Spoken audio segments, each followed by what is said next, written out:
itu, sekitar pukul 12:30, suasana kota Surabaya terlihat tenang. Keempat pemuda itu baru saja selesai bermain futsal di lapangan futsal Indoraya yang terletak di kawasan Rungkut dan sedang berjalan pulang. Budi, bersama Riko, Denny, dan Agung, mengenakan kaos hijau yang menjadi ciri khas bonek mania. Meski malam sudah larut, mereka tetap semangat, tertawa ringan sambil membahas pertandingan futsal yang baru saja mereka mainkan. Mereka melintasi Jalan Raya Darmo, salah satu jalan utama yang biasa ramai, tetapi malam itu relatif sepi. Tiba-tiba, deru mesin sepeda motor terdengar mendekat dengan cepat. Keempat pemuda itu berbalik, merasa ada yang tidak beres. 10 orang yang mengendarai motor dengan kecepatan tinggi itu mulai mendekati mereka. Gerombolan itu mengenakan jaket hitam dan helm full face, wajah mereka tersembunyi dalam kegelapan malam. Sebelum mereka sempat menghindar, salah seorang gangster sudah turun dari motor dan mendekat dengan tatapan penuh ancaman. "Hei, kalian!" teriaknya. Tanpa memberi kesempatan untuk menjelaskan, para gangster itu langsung menghampiri mereka dan menuntut barang-barang mereka. "Cepat kasih barang-barang kalian. Jangan coba-coba melawan," teriak salah satu gangster, sambil mengacungkan senjata tajam. Riko yang berdiri paling depan mencoba untuk tetap tenang dan menjawab, "Kami cuma lewat, gak ada urusan sama kalian." Namun, perkataan itu justru memicu kemarahan para gangster yang semakin mendekat dengan agresif. Tiba-tiba, 2 orang dari mereka menyerang Riko, menendang dan memukulinya tanpa ampun. Denny dan Agung segera berlari untuk membantu, tetapi justru mereka juga dihadang. Budi berusaha menahan diri, tapi dengan jumlah yang kalah jauh, dia hanya bisa melihat teman-temannya diserang. Denny terjatuh dengan luka sabetan di lengan, sementara Agung tak berdaya setelah dihantam pukulan keras di wajah. Budi, meski marah, tak bisa berbuat banyak. Mereka kalah jumlah, dan setelah merampas barang-barang mereka, para gangster itu meninggalkan mereka begitu saja. Keempat pemuda itu terkapar di aspal, dengan luka-luka di tubuh mereka. Budi, yang sudah kesulitan bergerak, masih berusaha untuk menolong teman-temannya yang lebih parah terluka. Dengan sisa tenaga, ia membawa mereka ke rumah untuk mendapatkan perawatan. Namun, perasaan marah dan tidak terima menggelayuti pikirannya. Ia tahu ini bukanlah kejadian kebetulan. Gerombolan gangster ini pasti memiliki kekuatan yang lebih besar. Budi tidak bisa tinggal diam. Ia bertekad untuk melawan dan mencari cara agar para gangster ini mendapatkan pembalasan yang setimpal. Keesokan harinya, Budi mengumpulkan teman-temannya di komunitas bonek mania dan merencanakan langkah untuk menemukan para pelaku serangan tersebut. Baginya, ini bukan sekadar tentang membalas dendam, tetapi tentang membela harga diri dan martabat mereka sebagai sesama anggota bonek mania. Keempat pemuda itu pulang dengan luka-luka parah dan perasaan yang jauh lebih berat dari sekadar rasa sakit fisik. Budi merasakan setiap detik kebencian yang mengalir dalam tubuhnya. Pukul 2 pagi, setelah akhirnya berhasil membawa Riko, Denny, dan Agung ke rumah, ia menatap luka-luka teman-temannya dengan perasaan yang bercampur aduk. Riko yang lebih parah terluka di bagian punggung dan wajah, Denny dengan luka sabetan di lengan, sementara Agung tergeletak tak sadar karena dipukul di bagian kepala. Budi bisa merasakan ketidakberdayaan yang dalam. Ini bukan sekadar sebuah perkelahian, ini adalah serangan yang direncanakan dengan niat buruk. Mereka, para anggota bonek mania, yang biasanya dikenal keras dan penuh semangat, kini merasa dilukai dan dihina. Budi duduk di samping Agung yang masih terbaring, menatap wajah temannya yang pucat. Sementara Denny sudah berusaha bangun meskipun dengan kesulitan. "Mereka harus dibayar dengan cara yang setimpal, Budi," kata Denny dengan suara lemah. Budi hanya bisa mengangguk. Ia tahu ini bukan masalah biasa, ini sudah melampaui batas. Mereka, yang hanya ingin pulang setelah bermain futsal, diperlakukan seperti musuh. Tidak ada yang bisa mengabaikan ini. Beberapa jam kemudian, pagi pun tiba. Dengan mata yang berat, Budi bergegas menghubungi beberapa teman dari bonek mania untuk berkumpul. Ia tahu ini tidak bisa diselesaikan begitu saja. Mereka harus melawan, dan lebih dari itu, mereka harus mencari tahu siapa gerombolan itu. Tidak ada lagi ruang untuk rasa takut atau ragu. Kali ini, bonek mania akan menunjukkan siapa mereka. Setelah beberapa jam, teman-teman Budi mulai berdatangan ke rumahnya. Ada Agus, seorang anggota yang sudah lebih lama di bonek, serta Tio, teman lain yang lebih berpengalaman dalam hal perkelahian dan strategi. Budi menjelaskan apa yang terjadi semalam. Kita tidak bisa diam begitu saja. Mereka harus dihentikan. Kita harus cari tahu siapa mereka dan beri mereka pelajaran. Semua anggota yang hadir setuju dengan tekad Budi. Mereka saling bertukar informasi tentang keberadaan para gangster tersebut. Ternyata, beberapa orang di komunitas bonek mania sudah mendengar tentang gang ini, kelompok yang dikenal suka mengganggu warga sekitar dan sering nongkrong di berbagai tempat, seperti Taman Bungkul dan Jalan Raya Gubeng pada malam minggu. Kita harus cari mereka di tempat-tempat yang biasa mereka nongkrong. Kalau kita menunggu di situ, pasti mereka akan datang, kata Agus. Mereka pun sepakat untuk memulai pencarian mereka. Rencana mereka jelas, tidak ada kekerasan yang sia-sia, mereka akan mencari dan mendekati gerombolan gangster ini dengan tekad yang kuat. Tapi mereka juga harus berhati-hati. Ini bukan hanya tentang kekuatan fisik, tetapi tentang strategi. Jika mereka gegabah, mereka bisa terjebak dalam perkelahian lebih besar. Hari itu, mereka mulai berkeliling kota Surabaya, dengan mobil dan motor masing-masing, menuju beberapa tempat yang diduga sering menjadi lokasi nongkrong para gangster. Taman Bungkul, kata Tio, itu tempat mereka sering nongkrong. Banyak yang bilang mereka suka berkumpul di sana setiap Sabtu malam. Mereka menghabiskan waktu berjam-jam, berkeliling dan mengamati dengan hati-hati. Tidak mudah. Kota besar seperti Surabaya memiliki banyak sudut dan tempat tersembunyi yang bisa dijadikan tempat berlindung bagi para gangster. Namun, Budi dan teman-temannya tak menyerah. Mereka pasti di sekitar sini, ujar Budi, sambil memandang ke sekitar Taman Bungkul yang mulai terlihat lebih ramai dengan para pengunjung yang datang menikmati malam. Malam semakin larut, dan mereka masih belum menemukan jejak gerombolan itu. Tetapi, rasa frustrasi mereka perlahan memudar ketika mereka tiba di sebuah warung kopi di dekat Jalan Raya Gubeng yang ternyata cukup ramai. Coba kita periksa di sini, kata Budi dengan semangat yang kembali muncul. Mereka masuk ke dalam warung kopi dan duduk di pojok yang lebih terpencil. Dari situ, mereka mulai mengamati pengunjung yang datang. Tidak lama setelah itu, sebuah motor melintas di depan warung. Budi segera mengenali logo jaket yang dikenakan oleh pengendara itu. Pada jaket hitam tersebut ada lambang yang familiar, lambang yang sama seperti yang dikenakan oleh para gangster yang menyerang mereka. Itu dia, kata Budi, hampir berbisik. Mereka pun segera mengikuti motor tersebut dengan hati-hati, memastikan tidak menarik perhatian. Keempat pemuda itu berkendara perlahan, menyusuri jalanan Surabaya yang mulai sepi. Mereka terus mengikuti motor itu hingga akhirnya tiba di sebuah kawasan yang agak terpencil di Jalan Raya Darmo, dekat dengan tempat mereka diserang malam sebelumnya. Ternyata, itu adalah salah satu tempat yang sering mereka gunakan untuk berkumpul. Ini waktunya, kata Budi, dengan suara penuh tekad. Mereka sudah menemukan tempat itu. Sekarang, mereka harus bersiap untuk menghadapi para gangster itu, meski mereka tahu itu bukan pertemuan yang mudah. Namun, mereka sudah tidak bisa mundur lagi.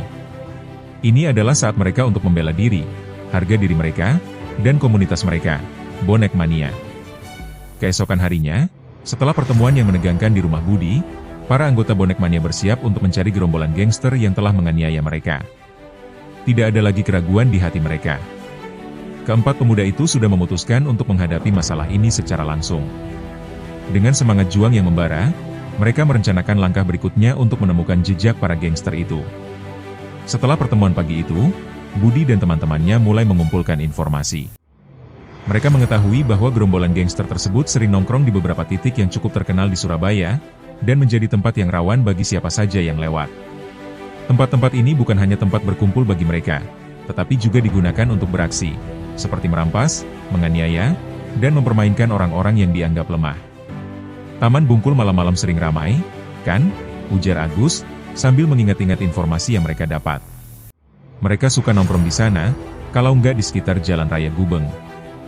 Kita coba dulu di Taman Bungkul, kata Budi, yang sudah tidak sabar. Malam ini kita coba cek mereka di sana. Kalau nggak ketemu, kita coba tempat lain. Sore hari menjelang malam, keempat pemuda itu berkumpul kembali di Taman Bungkul, salah satu tempat yang terkenal di Surabaya.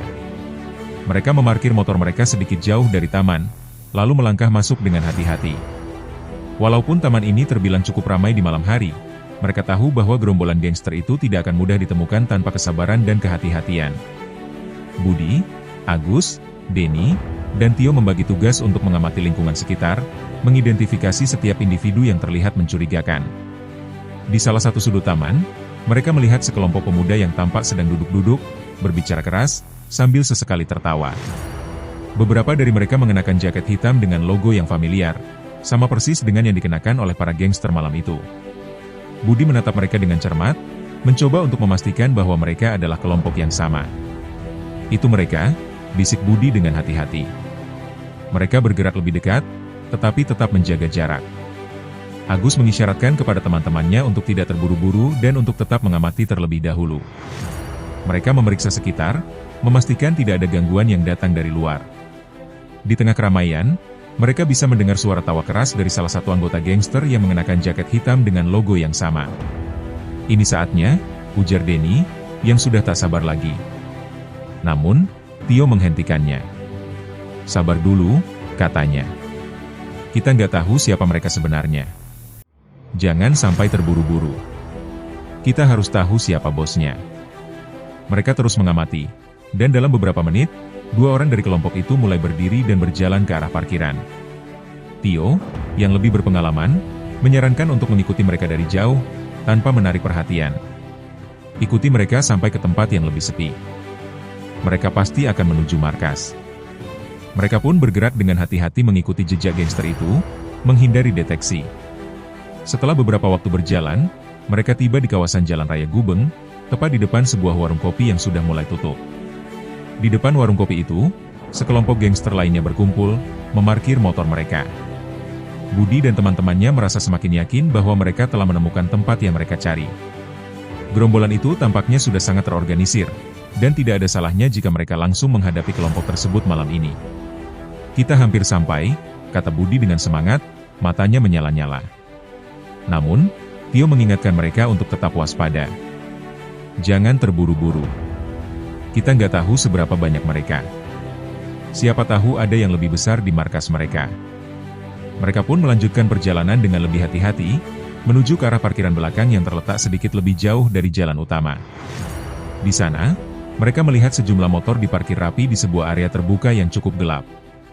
Beberapa orang berdiri sambil berbincang-bincang, tampaknya tidak menyadari kehadiran Budi dan teman-temannya. "Di sini," bisik Agus. "Ini tempatnya." Sebelum mereka bisa bergerak lebih jauh, Tio menarik mereka kembali ke belakang dinding. "Kita nggak bisa langsung serbu. Kita harus tahu lebih banyak dulu. Kita harus pastikan siapa saja yang ada di dalam." Mereka berdiri di sana, menyaksikan dengan seksama. Budi bisa merasakan ketegangan yang semakin mengental di udara. Mereka tahu bahwa ini adalah kesempatan mereka untuk mengungkap siapa sebenarnya yang berada di balik serangan malam itu. Mereka tidak hanya mencari balas dendam, tetapi juga mencari keadilan. Beberapa saat kemudian, salah seorang gangster yang mengenakan jaket hitam muncul dari dalam bangunan dan berpapasan dengan teman-temannya yang sedang duduk. Ternyata, mereka bukan hanya sekadar kelompok pemuda biasa. Mereka adalah bagian dari sebuah kelompok yang memiliki pengaruh lebih besar, dan yang mereka cari malam ini adalah para anggota yang telah melanggar aturan mereka sendiri. Dalam hati Budi, tekad untuk menghadapi mereka semakin kuat. "Ini bukan hanya untuk kita. Ini untuk komunitas kita," pikir Budi dalam hati. Mereka sudah terlalu jauh untuk mundur sekarang. Malam itu, mereka akan menghadapi para gangster dan membawa masalah ini ke jalan yang benar, melalui kekuatan solidaritas dan keteguhan bonek mania. Malam semakin larut, namun Budi dan teman-temannya tetap bersembunyi di balik dinding tempat mereka mengamati gerombolan gangster tersebut. Mereka sudah mengetahui lokasi mereka, dan kini hanya tinggal menunggu kesempatan yang tepat. Tidak ada suara kecuali deru angin dan suara motor yang sesekali melintas di jalanan yang tidak terlalu ramai. Meskipun suasana di luar terlihat tenang, di dalam hati Budi dan teman-temannya, ketegangan semakin meningkat. Mereka pasti sedang menunggu sesuatu. "Kita harus siap," bisik Tio dengan nada serius. Budi mengangguk, matanya tak lepas dari gerombolan gangster yang kini mulai bersantai. Beberapa dari mereka merokok sambil berbincang, tanpa menyadari bahwa mereka sedang diamati. Di antara mereka, Budi dapat mengenali wajah beberapa orang yang terlihat familiar dari perkelahian malam sebelumnya. Mereka adalah orang yang sama yang menganiaya dirinya dan teman-temannya. Budi bisa merasakan darahnya mendidih, tetapi ia menahan diri. Mereka harus tetap sabar dan berencana matang. "Ini waktu yang tepat," kata Denny sambil menatap sekilas ke arah gerombolan yang mulai berpencar, tampaknya siap untuk pergi. "Jika kita terus mengawasi mereka, kita akan tahu kemana mereka pergi." Agus, yang lebih berpengalaman, segera memberi isyarat untuk mengikuti mereka. Mereka merunduk sedikit agar tidak terlalu mencolok. Dengan hati-hati, mereka melangkah perlahan mengikuti jejak gangster tersebut. Sesekali mereka berhenti di balik tiang atau mobil parkir untuk menghindari perhatian, memastikan tidak ada yang melihat pergerakan mereka. Beberapa menit kemudian, mereka sampai di ujung jalan, dan terlihat beberapa motor sudah diparkir di depan sebuah gedung tua yang tampaknya sudah lama tidak digunakan. Bangunan itu agak terpencil, terletak di belakang Taman Bungkul yang biasanya ramai pada siang hari, tetapi malam hari kawasan ini tampak lebih sepi dan gelap. Gerombolan gangster itu masuk ke dalam gedung, satu persatu, dengan langkah santai namun penuh kewaspadaan. Ini pasti markas mereka, bisik Tio, mata berbinar. Kita harus masuk dan hadapi mereka di dalam. Budi merasakan detak jantungnya semakin cepat. Mereka sudah begitu dekat dengan tujuan mereka. Dengan sedikit keberanian dan banyak perhitungan, mereka pun memutuskan untuk mendekati gedung tersebut. Namun, saat mereka hendak memasuki area gedung, mereka mendengar suara motor yang mendekat dari belakang. Budi menoleh, melihat dua motor datang ke arah mereka. Mereka berusaha bersembunyi di balik dinding, menyentuh setiap sudut dengan hati-hati. Suara mesin itu semakin jelas, hingga akhirnya berhenti tepat di depan gedung. Dua anggota gangster yang tampaknya baru tiba turun dari motor, berbicara satu sama lain dengan suara pelan namun jelas terdengar. Mereka masih di dalam, ya? Salah satu dari mereka bertanya. Iya, mereka masih menunggu, jawab yang lainnya. Budi dan teman-temannya saling bertukar pandang, perasaan cemas dan tegang bercampur aduk. Mereka tahu mereka hanya punya satu kesempatan untuk menghadapi para gangster ini. Jika mereka membuat kesalahan, kemungkinan besar mereka akan terjebak dalam perkelahian besar, dan ini bisa berakibat fatal. Setelah beberapa saat menunggu, suasana di sekitar gedung mulai sedikit lebih sepi. Semua gangster yang datang sebelumnya sudah masuk ke dalam gedung. Budi merasakan ketegangan yang hampir tidak tertahankan. Sekarang atau tidak sama sekali, bisik Budi kepada teman-temannya. Mereka pun maju dengan langkah cepat, melintasi jalanan gelap menuju pintu depan gedung yang sedikit terbuka. Budi mengetuk pintu dengan pelan, mencoba untuk tidak menarik perhatian. Namun, sebelum mereka bisa memasuki gedung, suara keras terdengar dari dalam, suara orang berteriak. Siapa itu? Salah satu gangster yang berada di dalam mulai menyadari ada yang mendekat. Budi dan teman-temannya segera bergerak cepat, mencoba menahan pintu yang terbuka. Begitu pintu terbuka sepenuhnya, Budi langsung melompat ke dalam, diikuti oleh teman-temannya. Begitu mereka masuk, mereka disambut dengan pandangan curiga dari beberapa anggota gangster yang sedang duduk santai di dalam ruangan yang remang-remang itu. Budi dan teman-temannya tidak mengatakan apa-apa, hanya memandang tajam ke arah mereka. Budi mengangkat tangannya, memberikan isyarat agar mereka tidak mengulangi kekerasan yang telah mereka lakukan pada malam itu. Kami datang untuk meminta pertanggungjawaban atas apa yang kalian lakukan pada teman-teman kami, ujar Budi dengan suara yang tegas. Mendengar perkataan itu, suasana langsung berubah tegang. Gangster yang sedang duduk di kursi, yang tampaknya menjadi pemimpin mereka, berdiri dengan tatapan mengancam. Kalian pikir bisa begitu saja datang ke sini dan mengancam kami? Tanyanya dengan suara yang menggelegar. Namun, Budi tetap tegak. Ia tahu bahwa ini adalah momen penting. Jika mereka mundur sekarang, mereka akan kehilangan kesempatan untuk menunjukkan siapa yang lebih kuat. Kami tidak takut dengan kalian. Yang kami ingin adalah keadilan, kata Budi, menatap pemimpin gangster itu langsung ke matanya. Tanpa peringatan lebih lanjut, pemimpin gangster itu memberi perintah kepada anak buahnya untuk maju. Semua orang di ruangan itu mulai berdiri dan mengarah ke mereka dengan ancaman kekerasan di mata mereka. Budi dan teman-temannya mempersiapkan diri, tidak ingin terjebak dalam situasi tanpa akhir. Ini akan berakhir malam ini, ujar Budi, dengan tekad yang kuat di dalam dirinya. Begitu pemimpin gangster memberikan isyarat kepada anak buahnya, suasana langsung memanas. Beberapa gangster yang berdiri langsung melangkah maju, mengangkat tangan, siap untuk menyerang. Namun, Budi dan teman-temannya sudah siap. Mereka tahu perkelahian ini tidak akan mudah, tetapi mereka sudah tak bisa mundur lagi. Ini adalah pertarungan untuk harga diri dan untuk membela teman-teman mereka yang telah diserang dengan kejam. Dengan cepat, dua anggota bonek mania, Agus dan Tio, melangkah lebih maju, menghalangi para gangster yang mencoba mendekat. Tio, yang lebih berpengalaman dalam bertarung, langsung menghadapi salah satu gangster yang menyerang dengan cepat. Tio menggunakan kecepatan dan kelincahan, menghindari pukulan pertama yang dilancarkan dengan mudah. Ia memanfaatkan momentum itu untuk melakukan serangan balik dengan tendangan cepat ke arah perut lawannya. Gangster itu terhuyung mundur, hampir terjatuh, tetapi dengan cepat berusaha bangkit. Agus, yang lebih besar dan kuat, menghadapi dua gangster sekaligus. Dengan kekuatan tubuhnya yang lebih besar, Agus menghalau serangan-serangan mereka. Pukulannya yang kuat berhasil menghantam salah satu gangster di wajah, membuatnya terhuyung mundur. Namun, lawan yang lebih banyak membuatnya terdesak, dan Agus hanya bisa bertahan di tempatnya. Budi berdiri di tengah-tengah keributan, matanya tajam memandang ke arah pemimpin gerombolan yang masih berdiri tegak dengan tatapan penuh kebencian. Pemimpin gangster itu, seorang pria bertubuh besar dengan tato yang mencolok di lengannya, tersenyum sinis. "Kalian pikir bisa menghentikan kami dengan cara ini?" tanyanya, mengeluarkan pisau kecil dari balik jaketnya. Budi menahan napas, tetapi dia tahu bahwa ini adalah saat yang paling menentukan. "Kami tidak takut," jawab Budi dengan tegas, menatap mata pemimpin itu. Ia melangkah maju, menghadapi pemimpin gangster itu dengan keberanian yang belum pernah dirasakannya sebelumnya. Pemimpin gangster itu mengangkat pisaunya, siap untuk menyerang. Budi hanya memiliki waktu sekejap untuk berpikir. Dengan cepat, ia melompat ke samping, menghindari sabetan pisau yang hampir mengenai tubuhnya.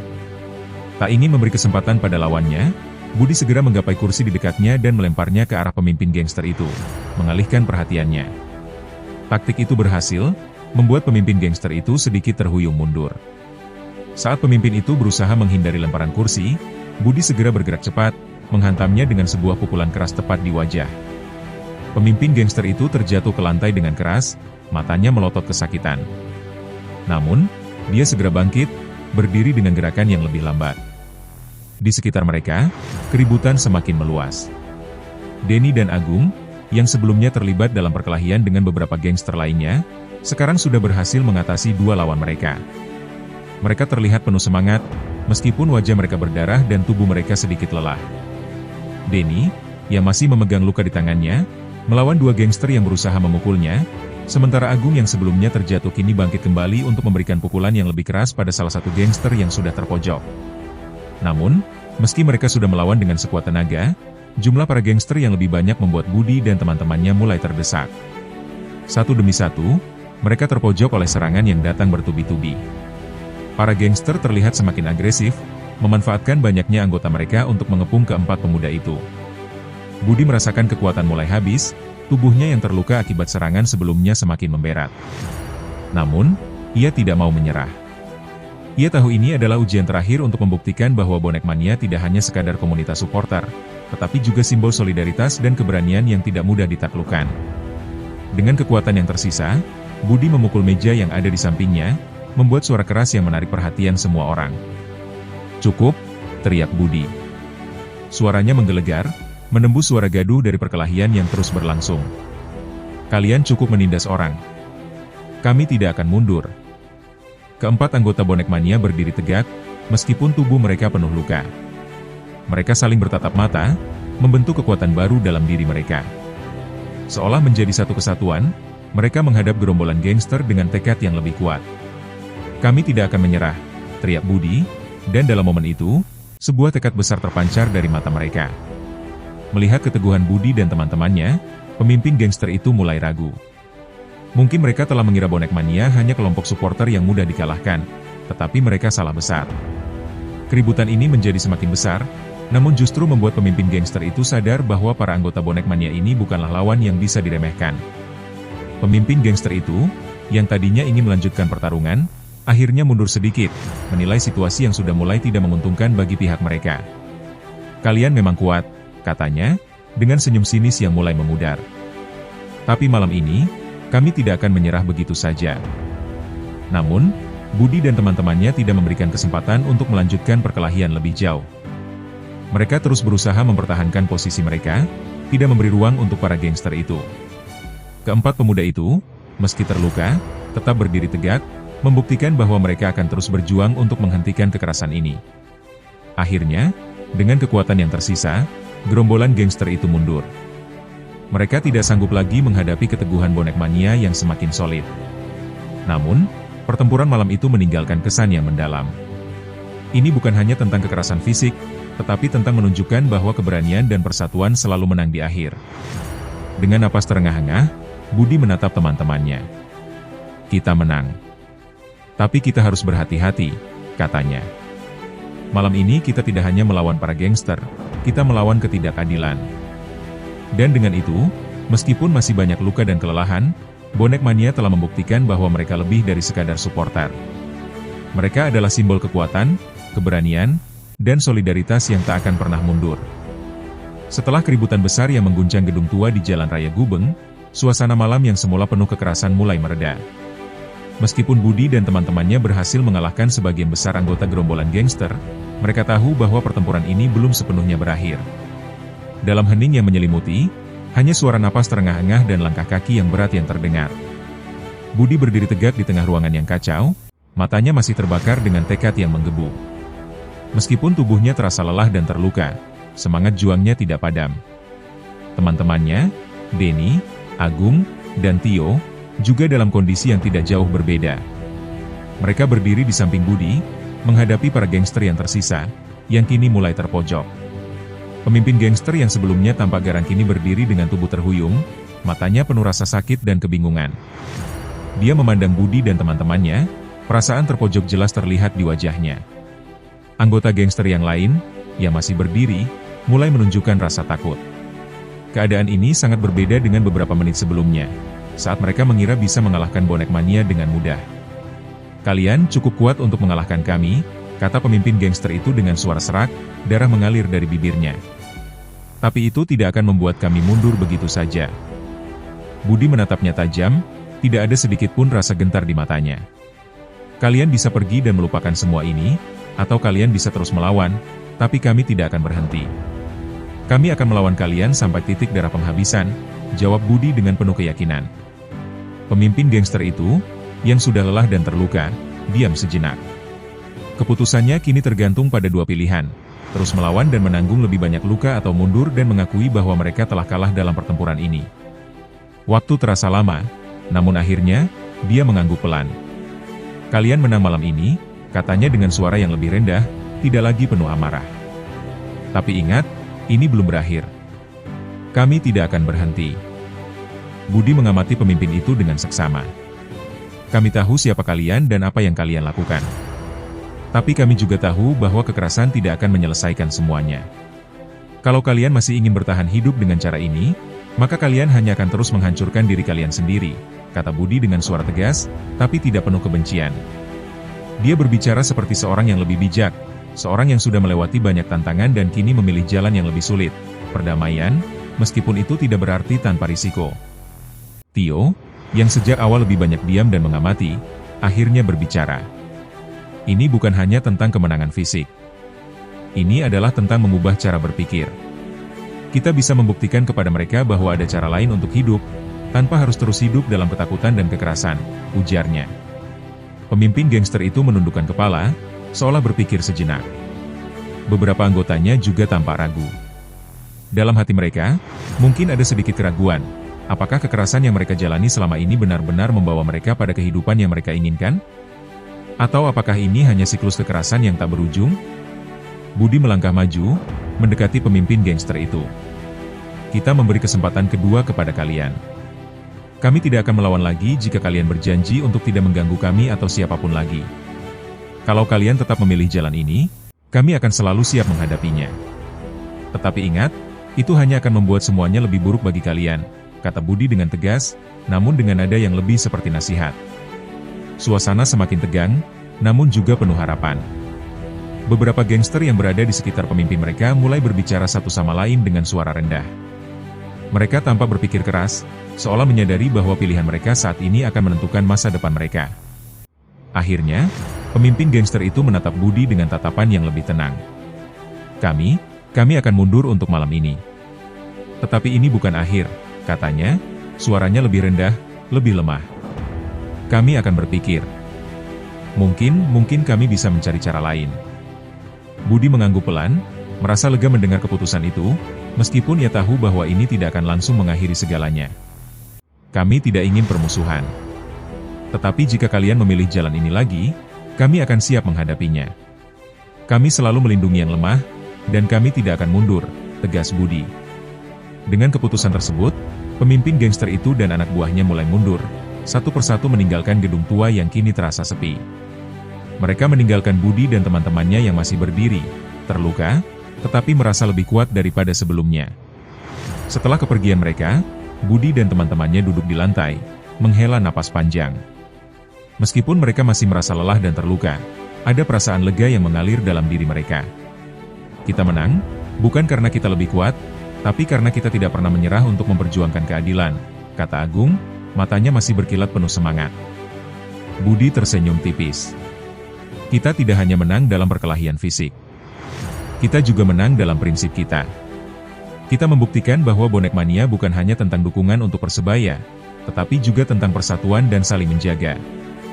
Ini adalah kemenangan untuk kita semua. Mereka semua mengangguk setuju. Meskipun luka mereka masih ada, hati mereka terasa lebih kuat, lebih teguh.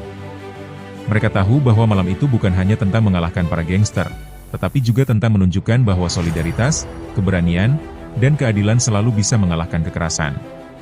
Bonek Mania bukan hanya supporter, mereka adalah kekuatan yang tak terhentikan ketika mereka berdiri bersama. Dengan semangat baru, mereka bangkit dari lantai, meninggalkan gedung itu dengan langkah yang lebih pasti.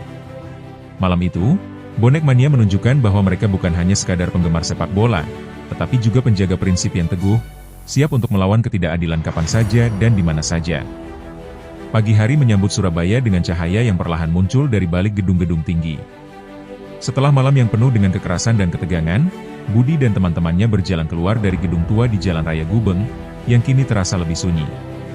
Luka-luka mereka masih terasa, namun semangat mereka tak terhentikan. Malam itu, mereka telah mengalahkan lebih dari sekadar gangster. Mereka telah mengalahkan ketakutan dan keraguan yang sempat merasuk dalam hati mereka. Sesampainya di luar gedung, Budi memandang ke arah teman-temannya satu persatu. Wajah mereka masih menunjukkan kelelahan, namun ada semangat yang menyala di mata mereka. Kita berhasil, kata Budi pelan, tetapi penuh dengan rasa bangga. Denny yang sedang memegangi lukanya mengangguk, tapi kita harus tetap hati-hati. Mereka mungkin mundur untuk sekarang, tapi ini belum selesai. Agung, yang biasanya tenang, kali ini tampak lebih serius. Kita sudah memberi mereka kesempatan untuk berubah. Tapi kalau mereka kembali, kita harus siap lagi. Ini bukan hanya soal kita, ini soal komunitas kita. Budi menatap ke arah jalanan yang kini semakin terang.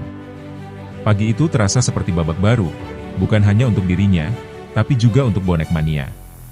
Perkelahian malam itu bukan hanya tentang fisik, tapi tentang menunjukkan bahwa mereka adalah kelompok yang lebih besar dari sekadar supporter sepak bola. Mereka adalah simbol keberanian, persatuan, dan rasa keadilan yang teguh. Malam ini kita buktikan banyak hal, lanjut Budi, suara yang lebih tegas dan penuh makna. Bonek Mania lebih dari sekadar pendukung Persebaya. Kita adalah simbol solidaritas. Kita bukan hanya mendukung tim, tapi kita melindungi yang lemah, kita menjaga satu sama lain. Keempat pemuda itu berjalan bersama menuju kendaraan mereka, menyesuaikan langkah mereka seiring berjalannya waktu. Meski tubuh mereka masih terasa sakit, tetapi ada perasaan yang lebih kuat mengalir dalam diri mereka. Perasaan kemenangan bukan hanya dari fisik, tetapi juga dari prinsip. Di sepanjang jalan menuju Taman Bungkul, mereka terus berbincang tentang peristiwa malam itu. Budi tahu, ini adalah momen penting dalam hidup mereka, momen yang mengajarkan mereka bahwa kadang-kadang, perjuangan bukan hanya tentang memenangkan pertempuran fisik, tetapi juga tentang menjaga integritas, menjaga komunitas, dan menjaga hati yang penuh keberanian. Sesampainya di Taman Bungkul, Budi dan teman-temannya memutuskan untuk duduk sejenak di bangku taman yang sepi. Mereka menatap kota yang perlahan mulai sibuk, orang-orang berlalu lalang menjalani rutinitas harian mereka. Dalam diam, mereka merenung, meresapi momen ini, dan menyadari bahwa perjalanan mereka lebih jauh daripada yang mereka bayangkan. Kita punya tanggung jawab lebih besar, kata Tio, yang sejak awal lebih banyak diam. Bonek Mania bukan hanya untuk kita, tapi untuk semua yang percaya pada solidaritas. Kita harus menjaga nama baik ini. Budi mengangguk, matanya mengarah ke jalan-jalan kota yang ramai. Benar. Ini bukan akhir dari segalanya. Jika kita ingin membuat perbedaan, kita harus terus berjuang, bukan hanya untuk Persebaya, tetapi untuk masyarakat kita, untuk Surabaya, untuk semua yang butuh perlindungan. Denny, yang sebelumnya sedikit ragu, kini tersenyum. Kita sudah melakukan yang terbaik. Kita telah memberi mereka kesempatan untuk berubah. Itu sudah cukup. Sekarang, tinggal menunggu keputusan mereka. Budi merasa lega mendengar perkataan teman-temannya. Walaupun pertempuran malam itu telah usai, mereka tahu masih ada jalan panjang yang harus ditempuh. Mereka tidak hanya melawan gangster, tetapi mereka melawan sistem yang memelihara ketidakadilan dan kekerasan. Perjuangan mereka untuk menciptakan dunia yang lebih baik, dimulai dengan lingkungan kecil mereka, baru saja dimulai. Saat matahari semakin tinggi, mereka bangkit dari bangku taman, siap menghadapi dunia luar yang penuh tantangan. Meski mereka tahu bahwa kemungkinan pertemuan dengan gangster itu tidak akan berakhir malam itu juga, mereka merasa lebih siap. Mereka adalah Bonek Mania, komunitas yang saling mendukung dan menjaga satu sama lain, tidak hanya di stadion, tetapi juga di kehidupan sehari-hari. Kita kembali ke rumah, istirahat, dan besok kita mulai lagi. Tapi jangan lupa, kita harus terus mengingat pelajaran yang kita dapat malam ini, kata Budi dengan senyum tipis, namun penuh arti. Teman-temannya mengangguk, mengikuti langkah Budi menuju kendaraan mereka. Meskipun masih lelah, mereka merasa seakan beban yang mereka pikul semakin ringan. Mereka telah membuktikan bahwa solidaritas adalah kekuatan terbesar yang mereka miliki. Bonek Mania tidak hanya dikenal karena dukungan mereka terhadap Persebaya, tetapi juga karena prinsip mereka yang teguh, karena keberanian mereka untuk bertindak ketika dunia membutuhkan mereka. Di dalam hati mereka, setiap langkah menuju rumah menjadi lebih ringan. Malam itu, mereka tahu mereka telah mengubah sesuatu, bukan hanya dalam diri mereka, tetapi juga di lingkungan sekitar mereka. Mereka adalah bagian dari perubahan. Dan mereka siap untuk melangkah lebih jauh lagi. Ini baru permulaan, bisik Budi dalam hati, dengan semangat yang semakin membara.